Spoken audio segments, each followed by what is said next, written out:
Assalamualaikum warahmatullahi wabarakatuh. Perkenalkan, nama saya Ahmad Rohandi.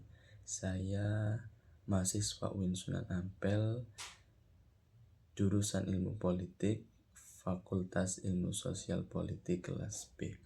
Di sini nanti saya akan menjelaskan tentang ilmu politik, yakni di English for Political Science, mengenai tentang 3 faktor konsep-konsep di dalam ilmu politik. Nah, yang pertama tiga konsep penting dalam ilmu politik yaitu power, authority, and demokrasi.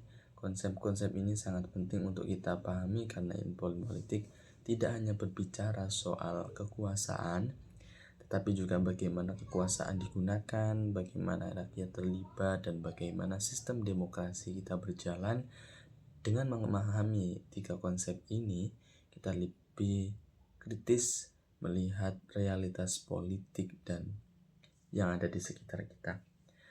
Kita akan masuk dengan definisi konsep. Yang pertama, power atau kekuasaan. Power is the ability or capacity to influence, of control the behavior of others, often seen as the core concept of political science. Yakni kekuasaan adalah kemampuan atau kapasitas untuk memengaruhi atau mengendalikan perilaku orang lain dan merupakan inti dari ilmu politik.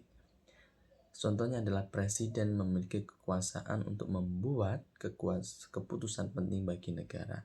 Kenapa power atau kekuasaan ini menjadi inti dari ilmu politik? Karena ilmu politik tidak lepas dari seseorang yang memegang jabatan atau kekuasaan dan mempergunakannya untuk suatu yang lebih baik, yakni tentang sebuah peraturan, dan itu melalui dari kekuasaan. Yang kedua adalah authority atau wewenang. Authority is the official and legitimate right and power to do something or other people. Wewenang dan hak kekuasaan yang resmi dan sah untuk melakukan sesuatu atau memerintah orang lain.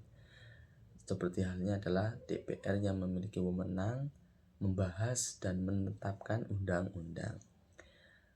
Otoriti atau wewenang ini seringkali dispekulasikan atau dipermasalahkan oleh orang-orang yang notabene tidak tahu atau tidak mengetahui tentang bagaimana wewenang itu berjalan. Jadi wewenang ini atau privilege bagi mereka-mereka yang memiliki jabatan atau otoriti tertentu, yakni seperti halnya DPR. Yang ketiga adalah demokrasi. Democracy is a system of government in which the people have the power to choose their leader through free and fair election. Demokrasi adalah sistem pemerintahan di mana rakyat memiliki kekuasaan untuk memilih pemimpin melalui pemilihan umum yang bebas dan adil. Kita tahu seperti halnya contohnya adalah Indonesia sendiri. Indonesia menganut paham demokrasi untuk sistem politiknya, yakni untuk memilih pemimpin, anggota dewan, dan juga memilih kepala daerah yang ini dilakukan setiap 5 tahun sekali. Kesimpulannya adalah ketiga konsep ini memiliki keterkaitan satu sama lain.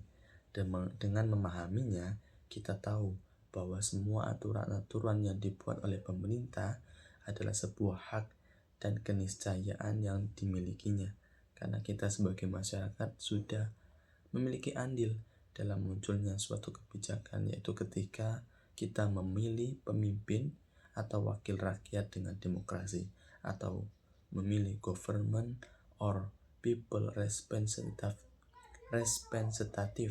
with demokrasi. Terima kasih, sekian. Wassalamualaikum warahmatullahi wabarakatuh.